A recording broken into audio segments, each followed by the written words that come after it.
Khorjei digital world mayambu Khorjei Mapu ki channel da taram nokchuri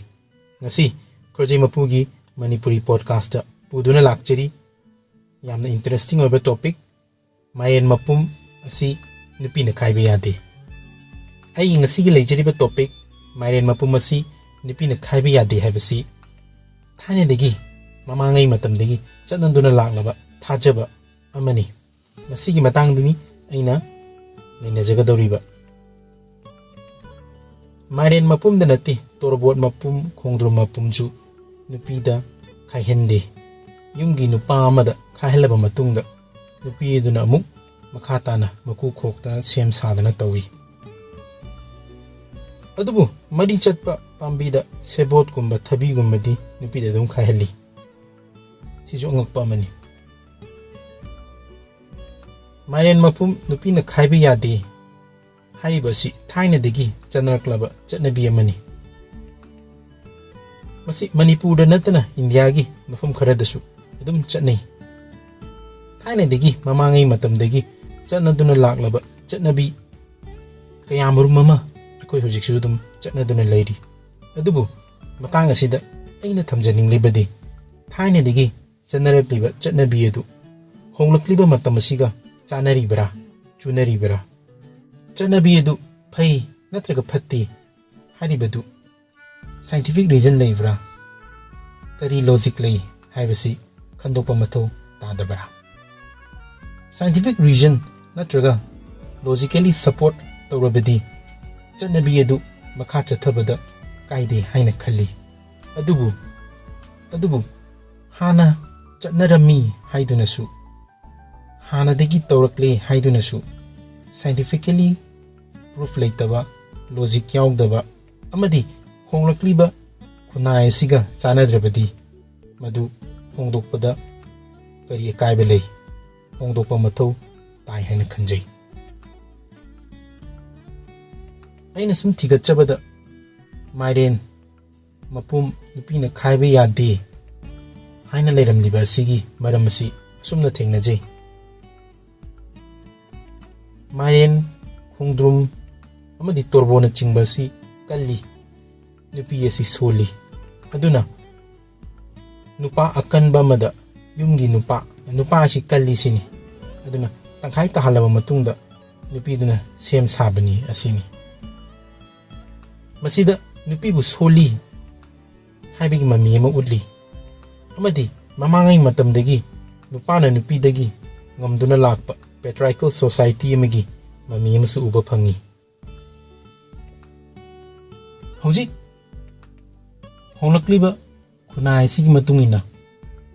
aphaba khulai leire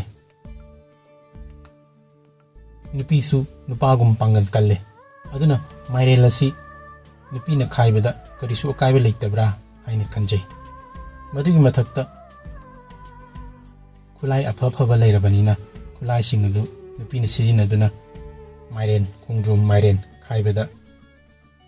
karisu akaiba leitabra haina khanjai atopa thajaba amadi thajanaba amadana Mairen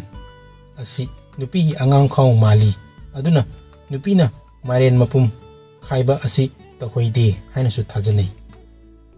tangkhai taraba Mairen di khaiduna masung taduna muku koktuna sembadi karisu kaide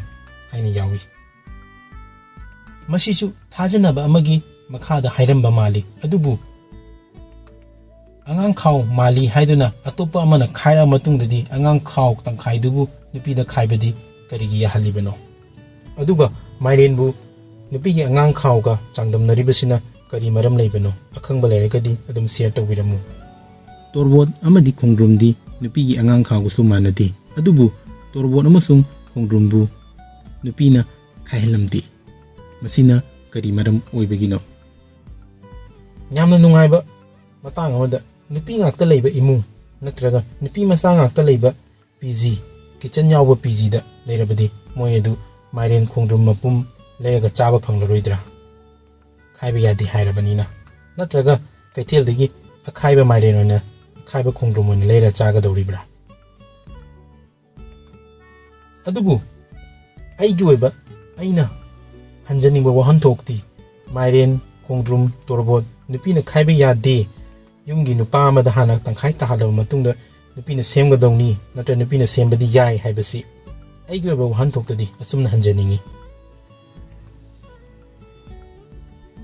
yumgi nupina sak thongba matamda yumdugi nupa na Mairen Khongdrum Torbot khaibagi wakhalon puraklibasi nupa aduna nupina chak thongligai matamda hensang semjalaktana amana amagi mateng pangnaduna nupa nupi haibagi thabak khaidoktana nungaina leminagadongni haina hanjaningi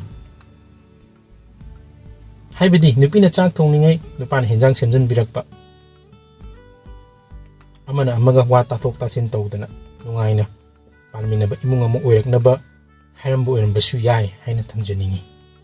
mayamna nupina Mairen Mapum Khongdrum Mapum Torbot Mapum khaiba yade haibagi maram akhangba leragadi adum share tawbiramu aigi wafam asi yaninglabadi aigi wari aigi video asibu share tawbiramu